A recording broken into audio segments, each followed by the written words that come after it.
All right, I'm in the mood for some, I don't know, corn cake, corn fritter, something like that.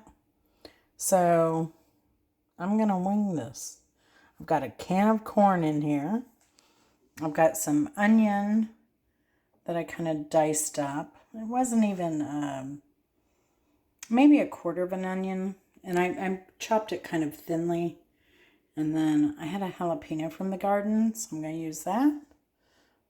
Egg. I'm going to throw in some chili, some cumin, flour, tapatio for a little more zing, some cornstarch, baking powder, and I have avocado oil. That's what I'm going to fry these little fritter cakes in.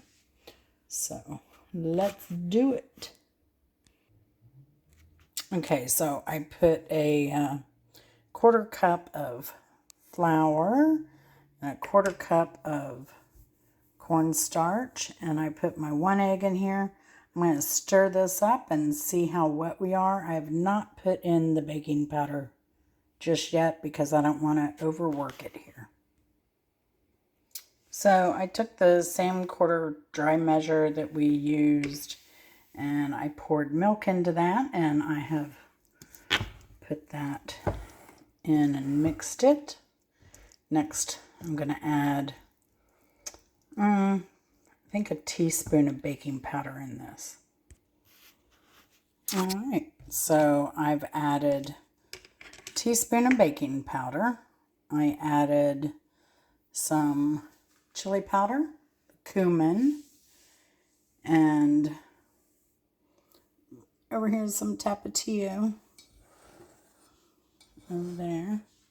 I'm going to add the onion and the jalapeno in, and then I'm going to stir. All right, that's all mixed together. Now I have my pan on, heat is on medium high. Got my pan heating up. Once that gets a little hotter, I'll put in some avocado oil, and then we'll do a tester to see how this mix is turning out. But hey, look at this that I made earlier. This is a sugar-free oatmeal, pumpkin oatmeal bake.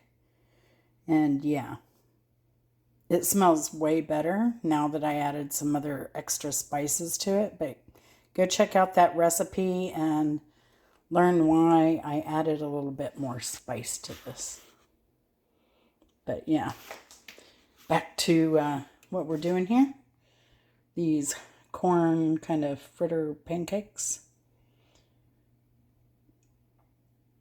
I should be able to add the avocado oil in now. All right, I don't have a chopstick that I'd like to use. Ours are a little bit nicer. I'm out of my kind of throwaway, but the oil looks ready here.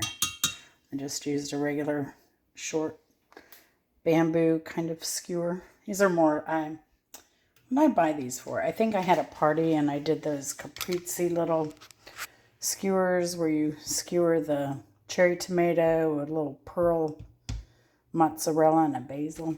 That's what those were for. All right, so let's do a tester here.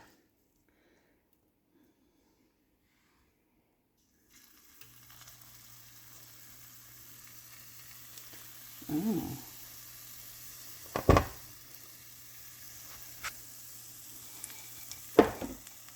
Oh, look at that. It's bubbling just like a pancake. That's good. That's good.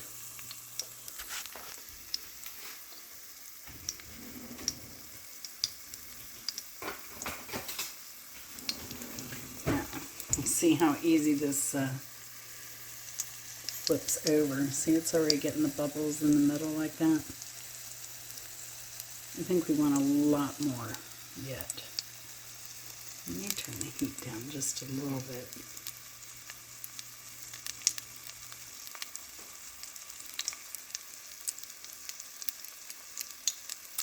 You know, there's something to be said for just cooking by hand as opposed to microwave or crock pot. I like the sounds, the smells, all that good stuff. Oh, look at that. It's just sliding right off the pan. This is a non-stick. This is all stainless steel. But it's a good stainless steel. And, you know, I let it heat up before I put the oil in. That helps. Ooh, look at that. Oh, that's beautiful. Alright, I'm going to make some more of these. Dinner. Breakfast, lunch, and dinner coming up. Alright, I put 3 more in, and I've turned this down to medium.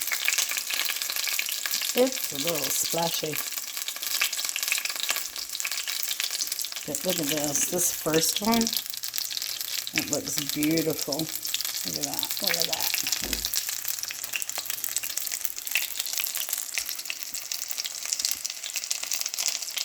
Yeah, this is perfect. And that bit of baking soda, that's what's making it poof, just the slightest.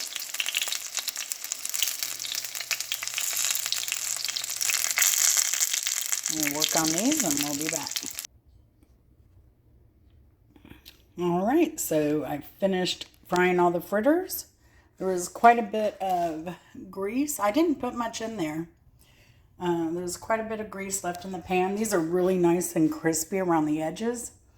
And here comes that pork loin again. I've only made like 4 different dishes out of it. So what I did, this is kind of from our trip to St. Augustine. I got a corn cake and it had this pulled pork and beans and cheese and everything on it. I'm just going to do, the corn cakes are under here. And I loaded that with my leftover Mexican kind of seasoned pork loin. Put some sour cream on it, and I'm going to have that with a salad. And that is my breakfast, lunch, and dinner today, I think. Y'all take care. Love ya. Oh, I meant to tell you. So I didn't add any salt to this, but what it did need, especially if you're going to eat these with just like a little sour cream or, I don't know, however you're going to eat them, if you want to eat them plain and dip them, whatever. Add a little bit of, I added a pack of Splenda to mine. So I would add a little bit of sweetener to this, and that'll really make the corn flavor pop. So take it easy.